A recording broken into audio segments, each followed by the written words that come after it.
Tani waa qiso cajiib ah. Waxay ahaayeen 3 gabdhood oo saaxiibo ah, waxayna ku soo koreen guri aad u qurux badan. Waxayna waqtigooda ku soo qaateen nolol aad u qurux badan iyo waxbarashadoodiba. Waxay ahaayeen kuwa mar walba ciyaaro oo faraxsan. Waxayna aad u jeclaayeen muusiga. Waxay noqdeen fanaaniin markii ay weynaadeen.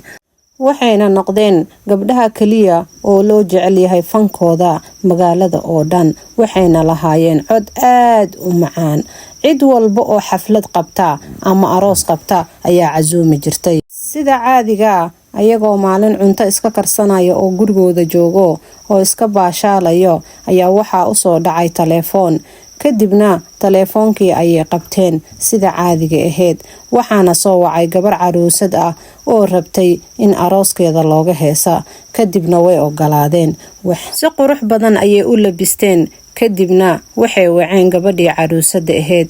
Waxayna u sheegeen inay u soo socdaan oo diyaar ay yihiin. Waxayna aadeen halkaasi. Muusigi ayay bilaabeen ayagoo iska baraaweynayo. Waxay la kulmeen gabadhii caruusada. Waxayna ahayd gabar aad u qurux badan. Waxayna lahayd faras cad oo qurux badan. Aad ayay ula dhaceen. Waxaa bilowday arooskii. Hoolkii wuxuu ahaa mid aad u qurux badan oo si qurux badan loo diyaariyay. Aad ayayna u jeclaadeen. Wuxuuna ahaa arooska kaliya ay aadaan oo aad u qurux badnaa. Kadib waxaa bilowday arooskii. Aad ayayna uga heleen. Cuntadii ayaa loo keenay. Waxayna ahayd cunto aad u macaan. Aad ayayna cuneen wayna ku faraxsanaayeen. Aad ayay uga heleen cuntadaasi. Arooska dhan wuxuu ahaa mid aad u qurux badan. Waxaa bilaabatay muusigi. Waxaana jooga wiilal fanaaniin oo aad u qurux badan. Ayaga ayaa arooskana aad u shiday. Gabdhihii wax walba way la qurux badnaayeen. Wiilasha arooska ka soo qayb gala wax walba ayagana waxay bilaabeen inay heesaan. Heesihii way isku daba dhaceen. Arooskana wuxuu noqday mid aad u qurux badan. Balse maxaa dhacay? Kadib ayadoo heesihii socdaan ayay waxay hal mar arkeen gabadha caruusada lugaheeda inaysan ahayn bini'aadan caadi ah oo wax kale ay yihiin.